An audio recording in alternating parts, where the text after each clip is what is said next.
find it hard not to get mesmerized by the biggest, baddest sleds in the industry. They're just so powerful and awesome. When you've got them around, they're really all you want to ride. This winter though, I forced myself to put some significant miles on our 600 class sleds, and I gotta be honest, I've been blown away at how good they feel. Yes, an 800 or an 850 is gonna feel better when you squeeze the flipper, but it's how much better that surprised me. It was nowhere near as much as I thought. 600s are potent. Their lighter weight components let them build RPMs so fast, they feel almost anxious to get going.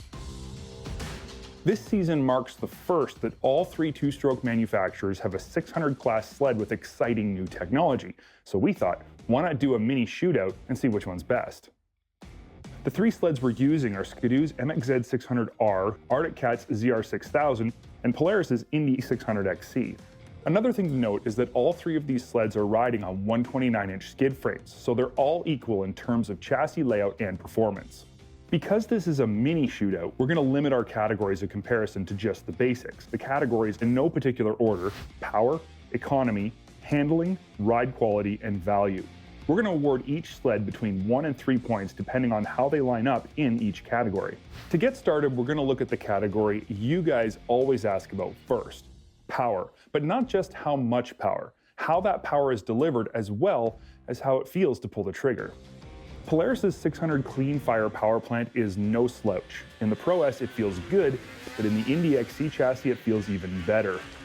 I really don't have anything bad to say about this motor. It's smooth, it runs really well, and it makes power that will impress you, though it won't overwhelm you. It's the oldest motor in this shootout, and it's simply lacking that certain special something. It gets 1 point here for that reason alone. Arctic Cat and Ski-Doo both have newer 600 motors, and both are extremely impressive in their own way. Arctic Cat's C-Tech 2 600 makes good power down low, but it really shines in the mid-range and up top. In fact, it's downright impressive. Ski-Doo's new E-Tech 600R is almost the opposite. It's a stump puller down low, has good strong mid-range, and a decent top end. So the question becomes, which is actually more pleasing to ride on the trail? Most of us around here agree, the Ski-Doo's bottom end simply makes it feel more impressive. If you only run on lakes, the Arctic 600 might be the winner, but on the trails in the woods, from corner to corner, the low end of the 600R gives it the win here with 3 points. Economy is a touchy subject for me. For the average rider during an average season, it's actually laughable how much money you actually save by choosing a sled that gets a few better miles per gallon. People are willing to pay substantially more for a sled that's only going to save them a few bucks all season. This is a to each his own, I guess. Ski-Doo wins here. It's just a fact that E-Tech is more efficient than any other two-stroke technology in the industry. It's also cleaner as well. Arctic C-Tech 2 600 comes up in second place here. It seems to use just a tiny bit less gas and oil than the Polaris, so 2 points for the Cat and 1 point for Polaris. When it comes to handling, the decision is an easy one for all of us around here. The INDY XC has the exact same front end as the industry's best handling snowmobile, the Axis Pro S. It handles almost as good as the Pro S as well. We literally have nothing bad to say about the INDY XC 600 and how it handles. It's predictable, settled, and confidence-inspiring.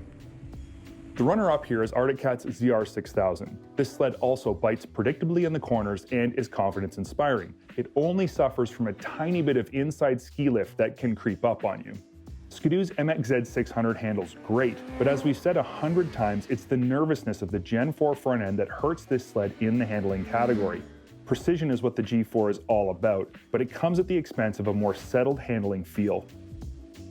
When we talk about ride quality, we're talking about the entire package, front and rear, and we're not as focused on what shocks they come with because each of these sleds is offered in varying trim levels.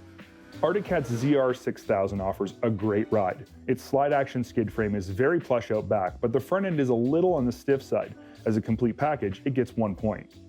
But this is more a result of just how dang good the Polaris and Ski-Doo ride. Ski-Doo's R-Motion skid frame has been the benchmark for rear-end ride quality since the first season it was introduced. And it is what Polaris used as their target for their new Pro CC rear skid, which rides, if not equally as well as R-Motion, it's too close to call. It's really the front-end ride quality of these two sleds that determines the winner. It shouldn't come as a surprise to any faithful SnowTrax viewer what I'm about to say next. Polaris's Axis front end not only offers the best handling in the industry, but the best front end ride as well. Where Ski-Doo's RAS3 front end gets overworked when you push it hard, Polaris's Axis setup can do it all. Fast, slow, rough, smooth, big bumps, small bumps, whatever, it just works, and it gets 3 points here. The final category I want to look at here is value, and I think this category is actually more valid in the 600 class than it is in the big bore 800 and 850 classes. Ski-Doos have always carried a premium price tag. In our opinion though, Arctic Cat and Polaris have stepped up their build quality over the past few years, and that argument with Ski-Doo is losing some steam.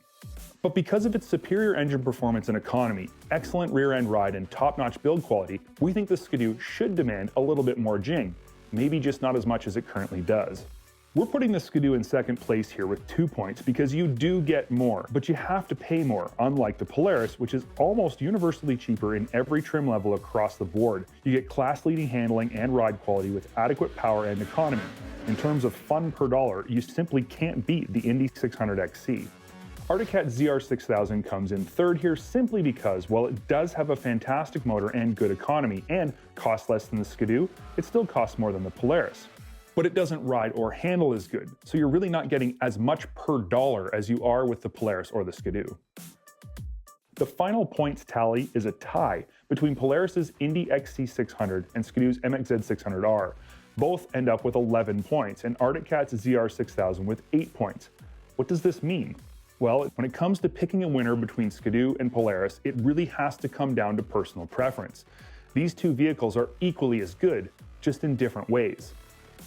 It also means that Arctic Cat makes a darn good snowmobile that doesn't need to make any excuses. It wouldn't take much for a next-generation ZR to push one of the other two off its pedestal. It also means if you're a person who doesn't need the extra power of an 800 or 850, you have 3 excellent sled choices that will give you all the performance and comfort you could possibly need, while still keeping a lot more greenbacks in your pocket where they belong. If you enjoyed that video, make sure you hit the like button and then subscribe to SnowTrax TV's YouTube channel that's constantly being updated with fresh content.